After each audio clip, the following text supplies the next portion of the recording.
Welcome to the Dandy DIYer. Today we are going to be making these 3 projects. So if you enjoy Cottagecore, if you use paste wax, or perhaps you wish to try them and see what they're about, and if you also enjoy IOD molds, especially the sunflower, you're going to enjoy this video. I'm going to demonstrate for you different ways of using the paste wax on styrofoam, clay, wood, and metal. And you'll also be able to see how to make this cute little dolly atop of this pumpkin as well as this bow. So join me. Let's get started on Cottagecore.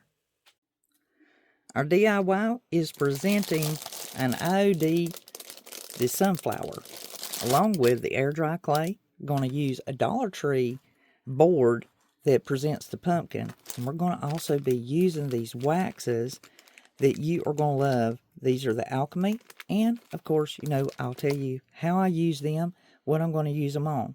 We need to prep this board first, so let's get at it. Now, when I prep this board, I take the time to put that little shoestring plastic piece right through the hole. It takes a split second. I've seen so many people cut this, and I don't know about you, but I'm a waste not, want not. If that did want to be hung back up, it's already fixed to where it can be hung back up. And if I need to just tie something up, I have some jute twine already. When it comes to pieces like this, I reuse these pieces. Now, you can slide them off, usually with a putty knife, or you can take your hot air gun and heat that glue up, and it will literally let that go.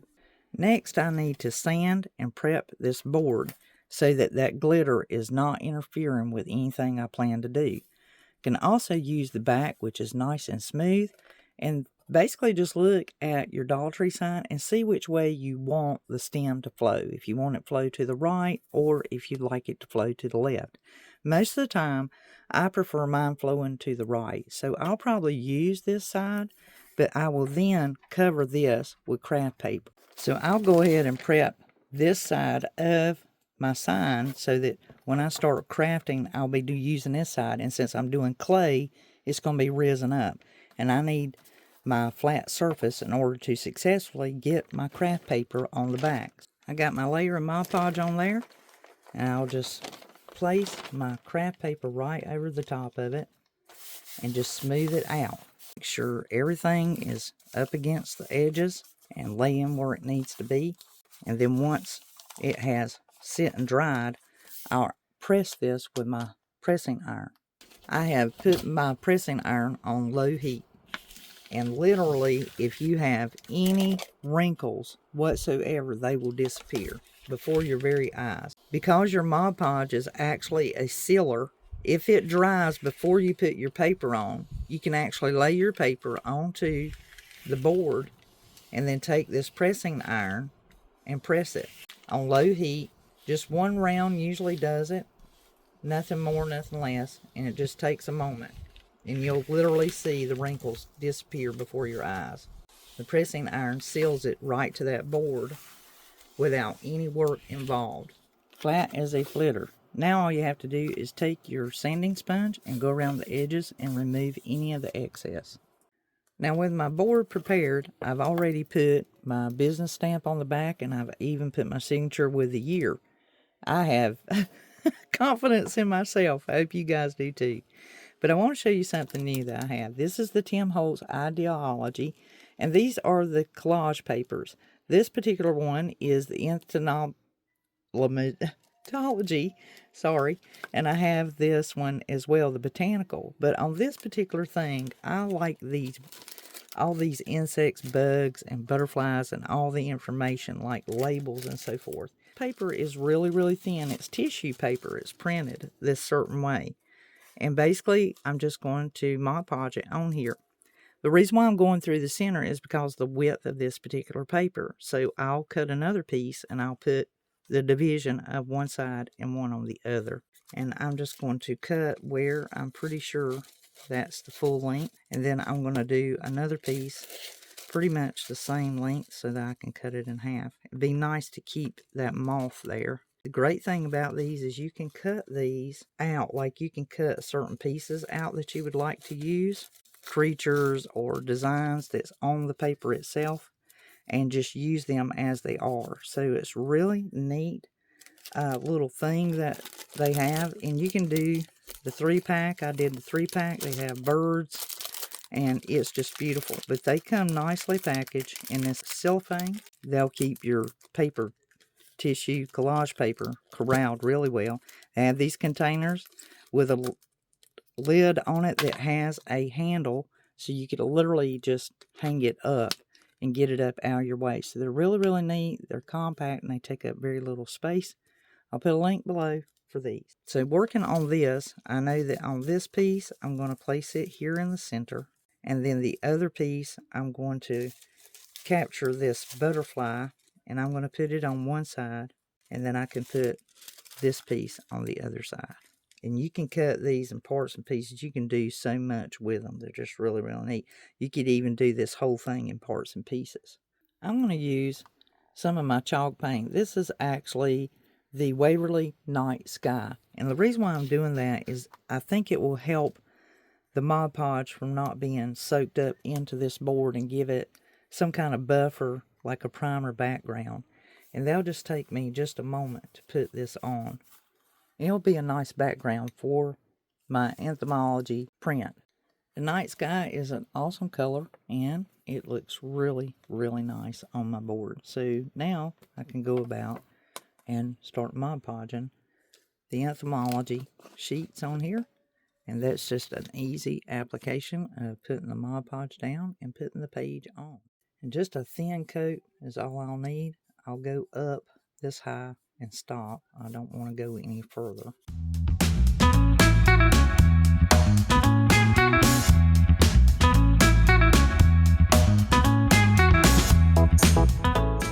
So again, I've allowed my Mod Podge to dry and my paper's on there, and I'm just using my lowest temp on my heat press. You could go higher if you want to. It's really not necessary. And if there was any wrinkles in there, they're gone now. And this paper will be permanently sealed to the pumpkin and did not require me to put an outer layer of Mod Podge on here. So we're going to be using the IOD clay molds and the clay. And the air dry clay is excellent. I've already dusted this with some cornstarch. It's really just to give it some slippage so that when you put your clay in there, you can easily maneuver these new silicones when they're new like that. And it just makes it a whole lot easier. So I've gotten my clay into my mold and I'm going to turn them out. And while they are still moist and pliable, that is the best time to go ahead and glue them down wherever it is that you decided you want them. So I'll see how well I did on filling my cavity of my mold for my sunflower. And in the center of this one, it has to be filled in a little bit more, but it is just awesome. And it is coming out so great. The clay is just wonderful. So look how detailed and beautiful that is. That is just amazing. Absolutely amazing. So at this point, you don't want to press it or anything. So just handle it very gently and go ahead and put your glue on there.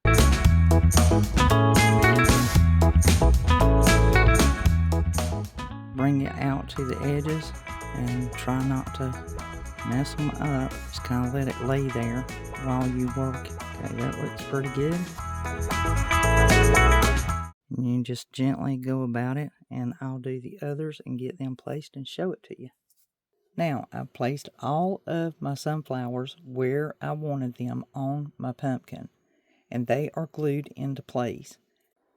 I'm going to do the ochre of the Alchemy wax. This is a matte finished, and everything that I use, I will put links for them below so that you can find them if you decide to use it. I did get this one off of Amazon, and the way these paste wax work, they work just almost like paint. And if you've ever refinished any furniture or large pieces, then you might be familiar with using the paste waxes. They truly seal it and finish it all at the same time while they tint it, color it, or even distress it.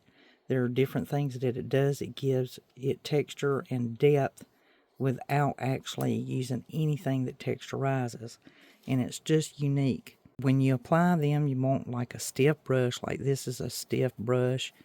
It's dry. I didn't get it wet. And I'm putting the wax in there. And you're almost doing a rub and massaging. Circular motions do real good. It's just unique how it puts these finishes on there. They're just absolutely beautiful. And they've been used for a long, long time. It's just thick and creamy. That is, it does work on like clay, metal, wood, resins, anything like that. They just leave these beautiful finishes. And you can take other colors and do the depth of them and buff it deep, deep, deepness. So I'm going to go about this and put this on and see what all it does. You don't have to hit it deep.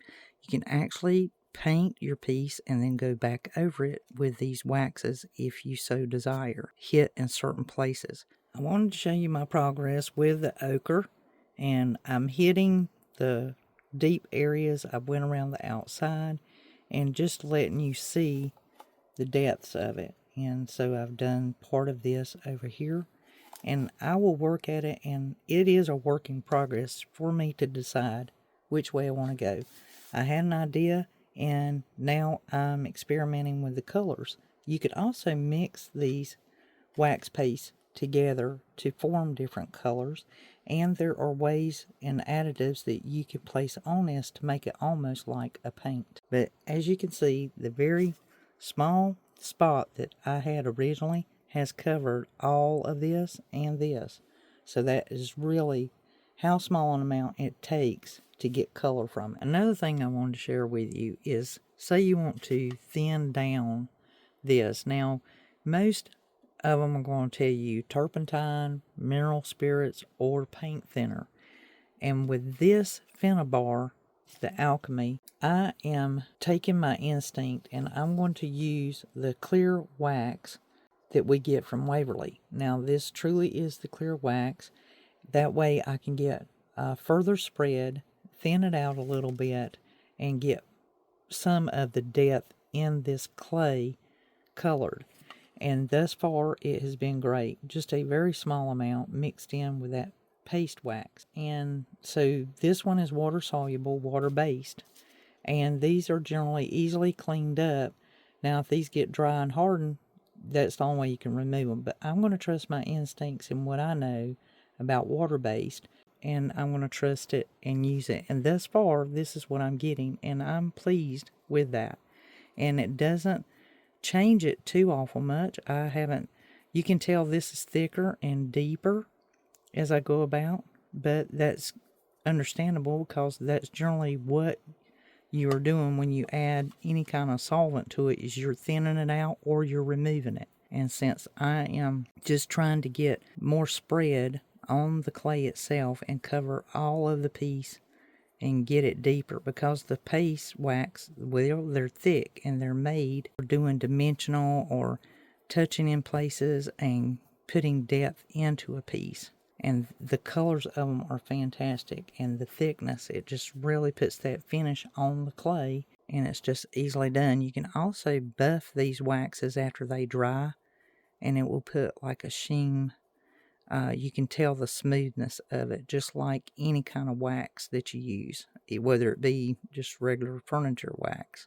So I just wanted to share that with you and let you know what I was doing, and you can see for yourself because it dries really fast and you got a lot more spread. So that is an idea for you if you are using the paste wax that are the Finnabar, the Alchemy type, to use a little bit of your clear wax that's water-based and mix it with it. And then that way, if they're real thick and you're having a hard time getting the little bit of detail in the creases in here like I was, can thin it out a bit and get more depth, deeper with your bristles in there. And so that will make sure it colors up all that clay. Now the cinders I have done here with soot. And the great thing about this color is you can see it almost looks like black charcoal. But as I was telling you before, when the colors mix, when the soot met up with the ochre, it turned this beautiful brown autumn looking color.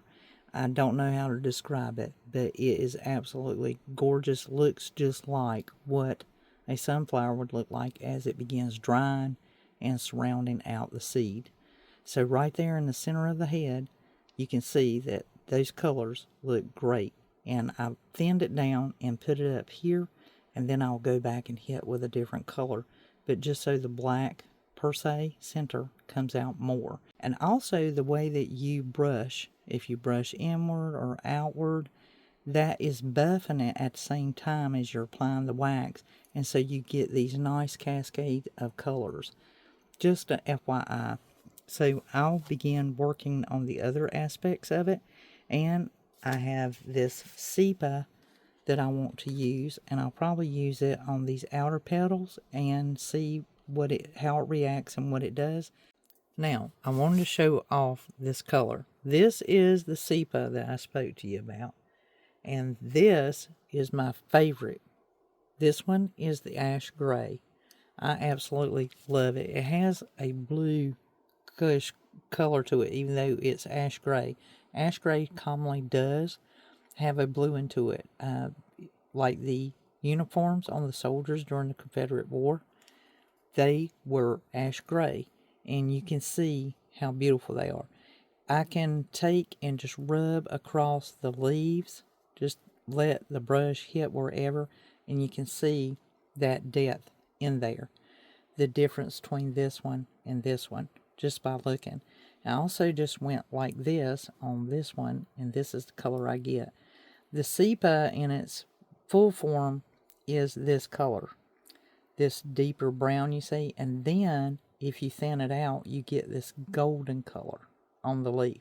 So you can see the depth in there and the difference. Just so you know how these colors can really truly change, and they just can, depending on what you put them on, whether it's metal or wood or like this where it's clay, they will give different colors. But this is what makes it fun in working with the paste wax. Now, the ruby red, this is a beautiful paste color, and it is really, really magnificent. It does change just like this. It can go from this color to this color. Over here, my sunflower's looking really good on the pumpkin, and I'm loving these hues that it has. They're still damp and drying, and then, you know, you get these variations, and I may take some of this and deepen like the stem. And that's another thing too, if you pounce, you get different hues versus just straight hit, and like just letting the depth of that leaf catch it. And like I said, every time I use them, I just learn something more that I absolutely love. And just that touch of color, it seems like the more you do, the better it gets. And they're just wonderful to mess with. And see, if I just hit this leaf and just go on the little spines of the veins there, and see, it just picks it up, just the ridges of the veins on that leaf, and just gives it more deepness and letting it show up more. And just a little goes a very, very long way. And as you can see, the more you mess with them, the better they get. And then if you buff this, it'll get more golden color. Now, because I really don't want to disturb my design, I just want to age up the outer extremities of it, I'm going to try the antiquing wax and see what it does on the board itself. I did put the fire ruby on the stem, but I wasn't sure which way I was going to go with my stem just yet. I do want it to kind of be aged, and I may just paint it and then wax it. So I'm going to just apply the antiquing wax all about my board here. The great thing about the antiquing wax, just like the rest of it, is you can use a baby wipe to reduce anything that you don't like. So this is what we have with putting the antiquing wax on it. And as you can see, it is very, very dark, and how it reacted to it. You can still see the print, but it looks very much older, as though it's been there a long time. and the antique and wax is still dry. I fixed the stem on my pumpkin and went ahead and did some shadowing so that it looks more like a stem, and I really love it. This is finished. I'm going to leave the antique and wax on it and leave it like it is. It looks absolutely gorgeous, and the more it has dried and cured out, it is phenomenal. So I'll put that on an easel.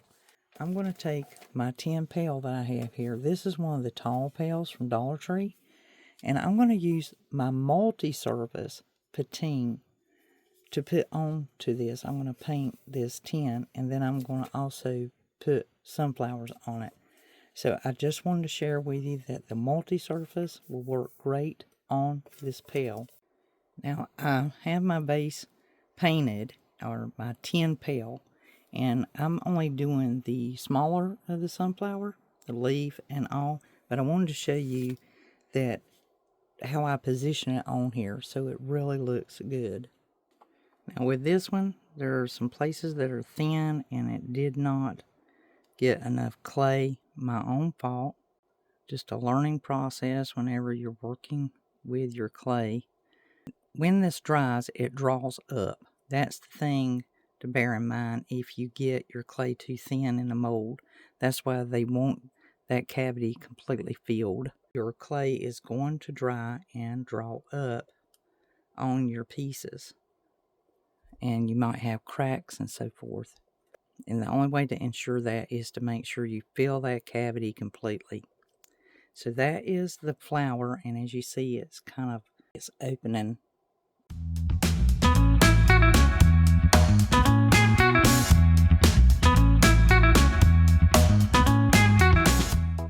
The Type Bond, that's the greatest at doing this. There are other glues, but that one is always the crafter's choice.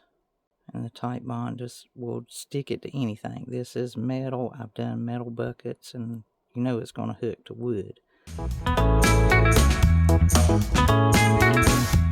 Okay, I've got everything on there, the leaf and the blooms and the stem and everything positioned, and it just looks incredible. The detail of this is so gorgeous, and once we start coloring it, you will really see the detail pop out. It's just a magnificent mold. This particular mold, I know someone duplicated the IOD mold, and this one I actually purchased from Amazon, so it is the official same thing as the IOD sunflower mold. And I've looked at it, and I'm positive that's what they've done. But you can purchase this one from Amazon. I'll be sure to put a link below. You can actually begin coloring it and doing whatever you want, or you can let it dry and then do it. It really depends on you, but you see how beautiful it is, and it looks absolutely gorgeous. Right here, you can actually see it almost looks golden, and then the rest of it looks like this deep copper red. And that is what you can expect from the fire ruby is what it's called. And that's why they call it fire ruby. It really truly has this ruby look to it, copper, and then you see this gold in there. And that's just a solid swipe of the color. And I did do that with a brush. And I just touched on these other pieces, which looks very, very ruby red. And then I have this on my finger. And what I was going to do is I can go up here and put this on this dew twine just off of my finger. If I use what's in the brush, I can go across there. And that's what I mean. You can use these on just about anything. And they do change colors depending on what you're applying them to or what other color was already there. And they change. And it's just amazing what you can get, the depth that you get from it. I love working with these. I learn something new about them every time I use them. So see, even in here, you got places where you're getting that ruby color, and then other places more of a golden hue, almost brownish color. So there you go. It just that is the fire ruby. I also wanted to show off how well it toned down the pail. And this is metal. The paint on there was multi-surface. and then the antique and wax on there. Well, after you apply it, you rub it. And I'm very impressed with how it toned it down. I really like it. So the next step here is I did lose a little bit of paint right there. Not a problem, because I'm going to try out the patine. This is also the Alchemy, the patina green, and see what happens. See what color it gives me, or what it does, if it reacts at all. Now, I have been working on the pail, and as you can see, I went back and hit this with some ochre onto the leaves here and made them pop a little bit better. And I antiqued with the dirty black brush on the jute twine. I've also added the patina green on here in just some places, and it almost has like a blue yellow hue. What was great about it is I was able to kind of go around the outer extremities of these pieces and actually blend it in to the pail again with the original color of the patina. So the patina green, I just went around these pieces, and it looks fantastic. And went all about the pail and just give it that look. It looks great. I'm super happy and pleased with these. Now to the next piece. Now I'm going to do a pumpkin and put a sunflower on the pumpkin. And I think that I may actually do this one in my Waverly pumpkin orange. I love this color. And by the time I wax it, it'll tone it down, and it'll just look really great and really give it that cottagecore look with adding the clay pieces to it. So let me paint up my pumpkin. And I always remove this piece. It really gets in my way. It's usually put in by like a toothpick, and it does me no good, so I just always get rid of it. I have 2 coats of paint on the pumpkin. As you can see, it's definitely toned down. It's more warm, and I'm going to use some antique and wax to just deepen the color a little bit for this before I go to putting on the sunflower. This just takes a moment. It don't take a whole lot of the antique and wax to go over this little pumpkin.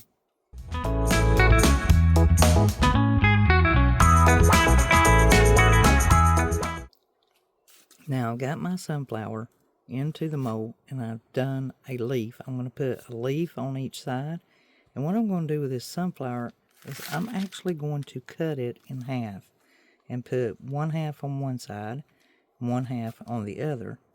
I wanted to share this with you just in case you have one of these Dollar Tree pumpkins and they are not large enough for the whole sunflower unless you lay it up on the side and let it drape down. You can do that, and a lot of people have done it, but I thought it might be neat to kind of change it up a little bit and do the sunflower half and half. Now I have a little knife here, the clay knife. You can get these at Dollar Tree, and they come in a pack. There's more than one in a pack. So any of these little pieces that I didn't get off when I put it in the mold will show up, and they break off. So it's better to remove those if you have a chance. Now, if this was a bona fide IOD mold, you wouldn't have this. It'd be highly unusual to have any kind of traces like this around it. I haven't had one to do it yet. Now, the way this is, it has this beautiful long leaf right there, and it's broader this way, and so that's really where I want to kind of find a spot that's middle ways and kind of preserve that leaf, and then that way I can divide it. When I put it on the pumpkin, it will literally be half. So there's part of it, and then whichever side that you end up favoring. Now I'm probably going to favor this side, Let me go to the other side, and I can always do these sides that have these seams, and that might be the better thing to do. So I think that's what I'll do. I'll put it on the seam side, and then that way I can do something with the leaf to cover up this hole. Maybe turn it going that way. And again, I'm just using the Titebond, and I smooth out that glue, spreading it across the whole amount of the clay. That way it will adhere, especially going around the curves of the pumpkin. We want to make sure that every one of these little tips, I run it all the way out to the edges. It's just a great glue for this. Works so well. Have no problem with it sticking to metal or glass, and of course this styrofoam.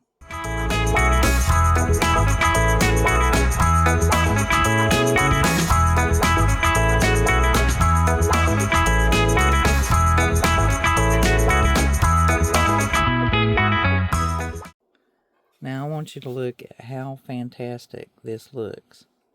I put the blossom and a leaf on this side, and here's the other half, and then there is the larger leaf that perfectly covers that hole I had in the side. And it is just looking gorgeous. And just gently lay your finger into the humps there in those little crevices, and that way it will settle in. Make sure you turn it upside down and see that it's good and adhered, and that it is truly pliable and laying across those rolls just as perfect as can be. And that's the great thing about using your clay fresh out of the mold, is it will form without even trying hard, and you don't damage any of the details on your pieces. They look perfectly poised, just like they were when you pull them out of the mold.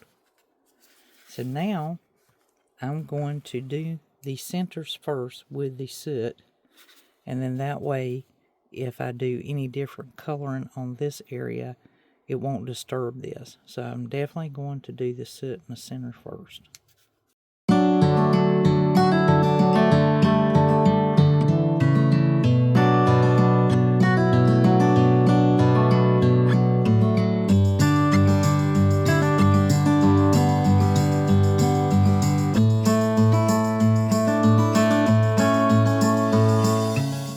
The soot turned out just beautiful, and I have centered all of that. Now I'm going to try the Gilder's Iris Blue, and I know this sounds kind of strange doing a blue, but I really am curious to see how this will turn out on this pumpkin. So we're going to try it out and see what color we get from the Iris Blue on the petals of our sunflower here. And I think it'll look just beautiful. Once again, these just unscrew just like that, and you can see I've already used some of this. Now this is a really blue color, the Iris Blue. And remember, whenever you're using your paste, that when they're thick like that, especially applying them with a brush, you get this real deep darkness, and the more you buff it, the better it gets and the lighter it gets. So just be aware of that whenever you're messing with them. See how I've finally gotten the thickness of the paste where I first got it on the brush. And you can apply these with your finger. There's different ways, but it even recommends, using your fingers to apply, and different ways that you can go about applying it. You can use a brush and just about anything, and you can buy the thinner to go with it, the clear, but once again, turpentine, paint thinner, or mineral spirits is some of the recommendations. But we tried using the clear wax by Waverly, and it worked just great on the Alchemy, the Finnabar Alchemy waxes, and they did great. So if I need to, I will use the clear wax on this as well. So everything is shaping up pretty good, and the iris blue is just absolutely gorgeous and bright. You see how vivid the color is. So do not worry about these outer parts where it's on the pumpkin. If that was a big challenge, I would be concerned, but it is not, and it's easily removed and taken off there. So we're going to leave it for now. The next thing I'm going to try is this rich copper. Now, it's hard to tell on these tubes, but on the tube it actually shows you the two potential colors that it could be. This can actually be almost like a iris or patined pot. It's like a greenish moss color, or it will be this rich, dark, deep copper color. So these are the two colors, and even though that's a really small picture, it helps you to see the potential of how this can change from this color to this color, depending on what you're using it on. When you get these tubes, their cap pierces just like some of the things you probably purchased, and you just take and press it down on it, and you can really see the color. And I always take and get that little bit off because it will all work as paste. I wanted to show you the brilliance of this paste. That is just gorgeous. Just gorgeous. Remember, that's the rich copper. So I'm going to go about this leaf here and see what we get. Isn't that just beautiful? That is just absolutely beautiful. Now remember, the more you buff this, the more it's going to change color. So when you first apply it with its richness, if that's the color you desire, then you don't want to overwork it too much or over buff it.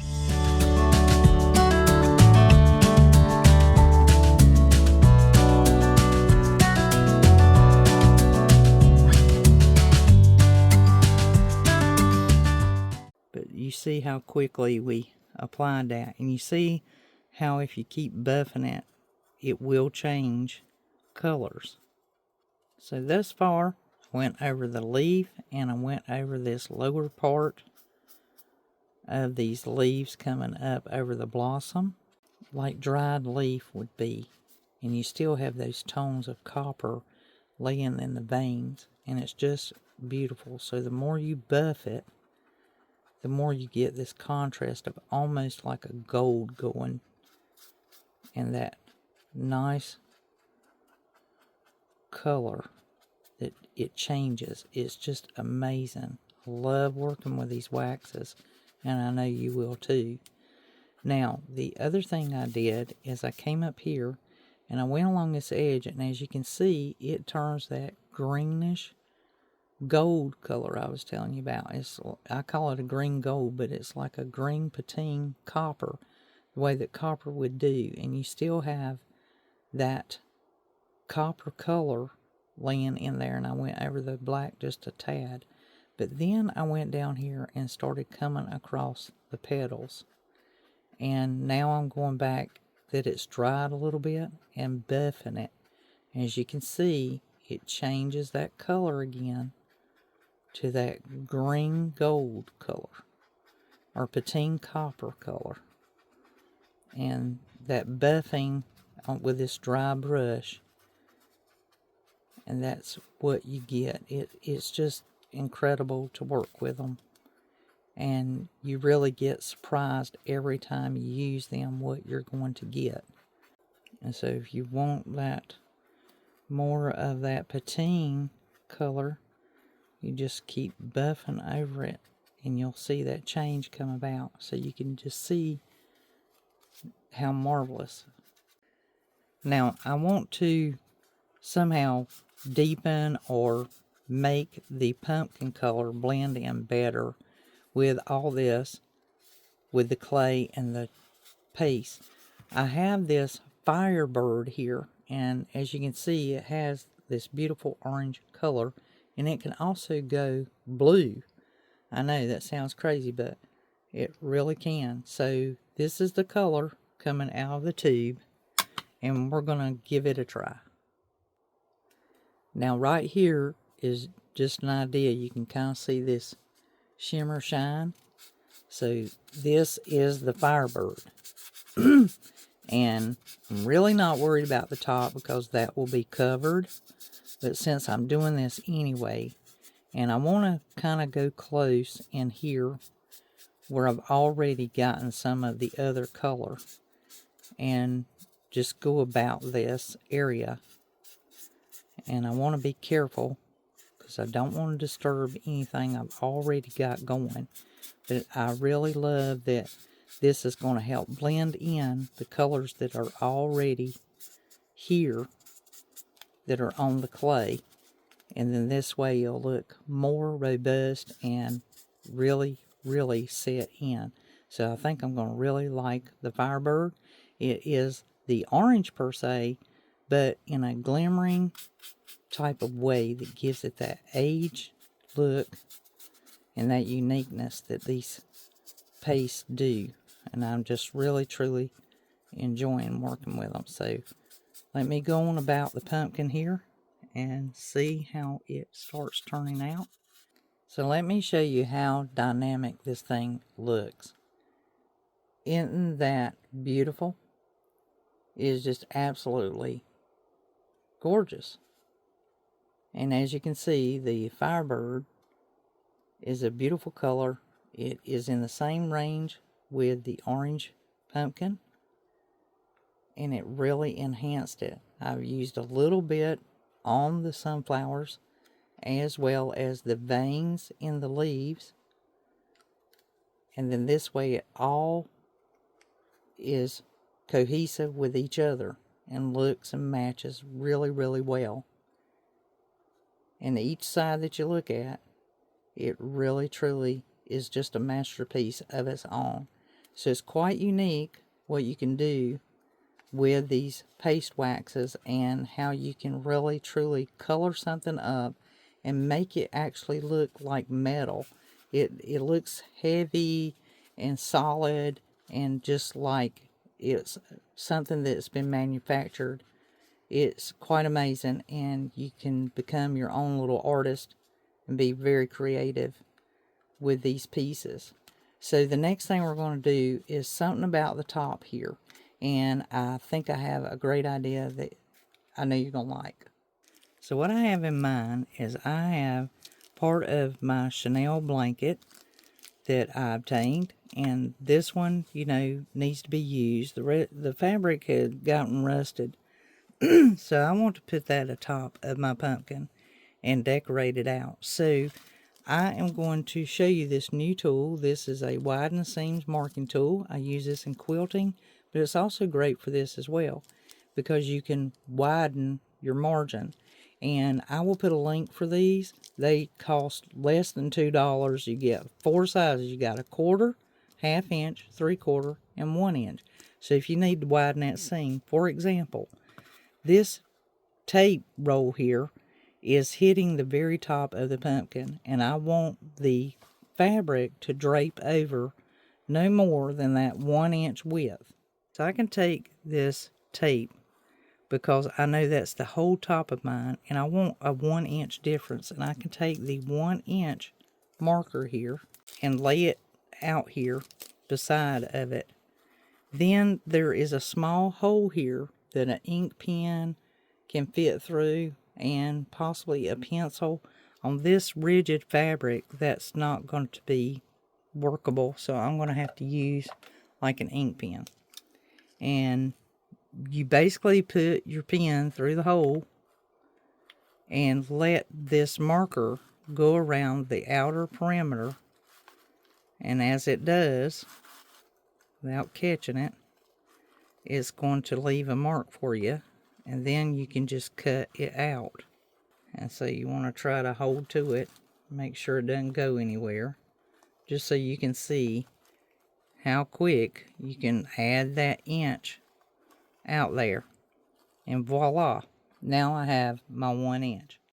Now that I've cut my circle out, and I am repurposing the jute twine pieces that come out of the burlap, I've also taken this Dollar Tree crocheted lace, and I'm using the tapestry needle with the jute twine, and I'm just going about every 3 holes or so around this. As you can see right here, I've started in the bottom and I've left a tail over here so when I get back around I can tie it. And I'm just using these pieces and tying them on in order to make it longer, and that way I don't have to use any thread or anything, and the jute twine works really good in blending in with the off-white. I'm right here at this point where I've come through, and I just bring my lace over, and I know that right here in this 3rd hole is where I want to come back up and place that tapestry needle, and just go ahead and sew this little piece of lace on. And it don't have to be exactly 3, it's just what happens to be working for me.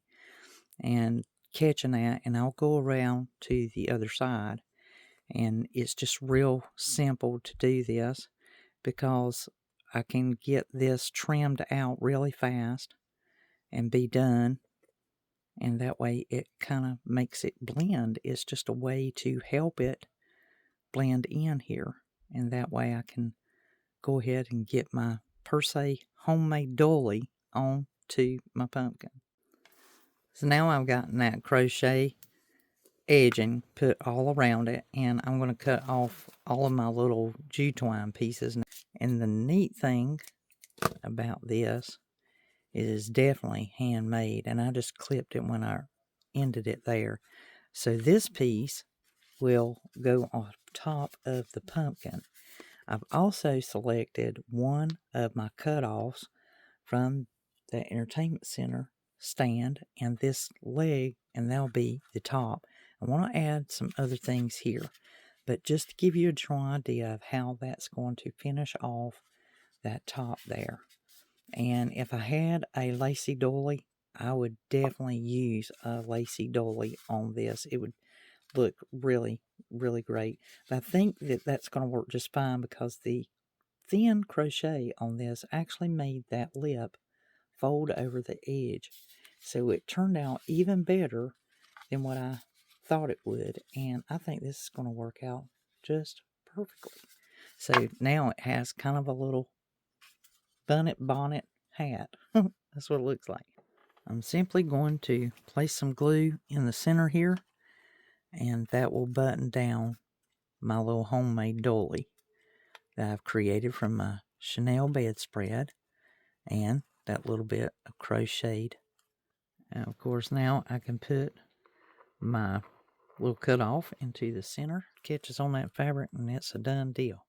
The white is still too bright. I'm going to have to coffee stain it, so I'm going to get out my coffee crunch, stain it, dry it, and I'll be back. Now, as you can see, that coffee staining, it is night and day, and it makes such a big difference with the coffee stain. Now, it's still a little damp, but it's dry enough that I can go ahead and start putting the rest on it. Now, it has a little bit of Spanish moss, and I think I made me a little hole in there, and I'm going to put that up there. Now, basically what I'm doing right now is on the Spanish moss, I originally had it pushed up around the per se stem, and what I've decided to do is spread it out more and bring it more outward. I also got the Sweet Annie, and I've been posing it, and I know that by the time I snip it and plant those pieces in there, it will look a lot better. I do have my blue velvet ribbon, and it matches this pumpkin really, really good with the blue that we did on the sunflower. So I am going to take a piece of this velvet, and I'll put you a link to this in the description box down below. And this stuff is so gorgeous, and I want to use some of it on this pumpkin. Now I'm going to go about and placing my Sweet Annie on here and just getting it situated and kind of planting it in the setting here and just give it that look. And I've clipped these down. The great thing about these is you can clip them to the length that you need. I may have to snip that in just a tad more, and it only takes a spot of glue for your sweet Annie to get it to attach in there. And I'll have it going in different directions. Even though I may only favor one side, I still want it to look really nice.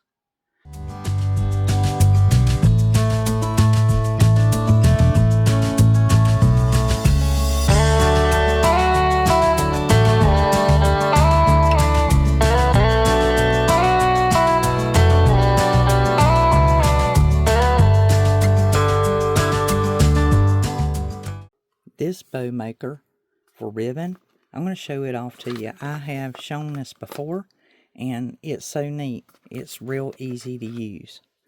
And inside here, you have your board. Very nice board. You can make really large bows with this, or small. Now, I'm only going to pull out these 3, but you actually get 12 of these. And that way you can make the really huge bows. So let me get this situated here.